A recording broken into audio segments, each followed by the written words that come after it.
आता आपण बोलूया कन्या राशी. कन्या राशीचे ग्रहमान आता दशमातच चंद्राच्या दशमात पोंगळ आहे. त्यामुळे तुमचं कर्तृत्वात तुमच्या वाढ होणार आहे. कामाची कपॅसिटी वाढणार आहे. प्रयत्नशील राहणार आहे. सातत्याने तुमचे नवीन नवीन प्रयोग कामातले यशस्वी होणार आहे. धाडसाने आणि धैर्याने तुम्ही तुमची कामांना सुरुवात करणार आहे आणि धडाडीने पूर्ण करणार आहे. शिवाय तुमच्यामध्ये आत्मविश्वासही वाढण्याची शक्यता आहे. कारण ह्या कधी कधी काय होतं, ह्या राशीच्या लोकांना कधी कधी शंका येतात, पण ते आता शंका राहणार नाही. यावेळेला अतिशय उत्तम काम करणार आहे. तुम्हाला भाग्याची पण साथ आहे. मुख्य म्हणजे तुमची भाग्यवृद्धी होणार आहे. व्यक्तिमत्व विकास होणार आहे. संततीसाठी काही जे प्रयत्न केले गेले होते ते तुमचे यशस्वी होणार आहे. ज्यांना संततीची अपेक्षा आहे त्यांना पण संतती होण्याची हा काळ तुमच्यासाठी अनुकूल आहे.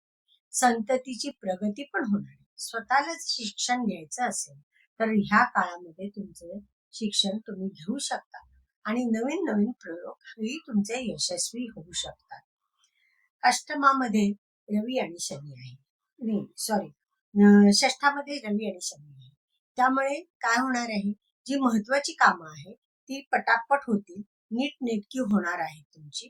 मुख्य म्हणजे तुम्हाला नोकरीमध्ये सहकार्य मिळणार आहे.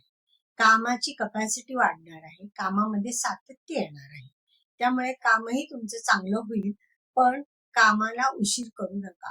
काम हे वेळच्या वेळी कंप्लीट करा, अन्यथा लेट झाल्यामुळे तुम्हाला त्रास होऊ शकतो. इथे रवी पण आहे. रवी नंतर तो 14 तारखेनंतर मीन राशीत येणार आहे. तिथे फक्त पार्टनर विषयी किंवा संबंधी काही जर भागीदारीमध्ये काही प्रश्न निर्माण होण्याची शक्यता आहे. पण तुम्ही ते समजूतदारपणे किंवा कम्युनिकेशन चांगल्या ठेवल्यामुळे ते प्रश्न सुटणार आहे. पण त्याच्यासाठी कम्युनिकेशन हे करावंच लागणार आहे. तुमच्या व्यवसायात वृद्धीसाठी पार्टनरचे तुम्हाला सहाय्य घ्यावेच लागणार आहे.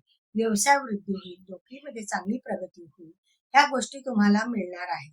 मुख्य म्हणजे पार्टनर कडून म्हणजे जोडीदाराकडून जर तुम्हाला काही अपेक्षा असतील त्या फ्रुटफुल होणार आहे.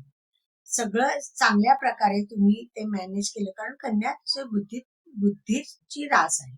स्वतःच्या चातुर्याने आणि बुद्धी वापरून आणि स्वतःच हुशारी दाखवून काम करा. तुम्हाला निश्चित यश होईल. मात्र आळस करू नका. सातत्याने प्रयत्न करा. एवढंच करा, तुमची कामं यशस्वी होतील.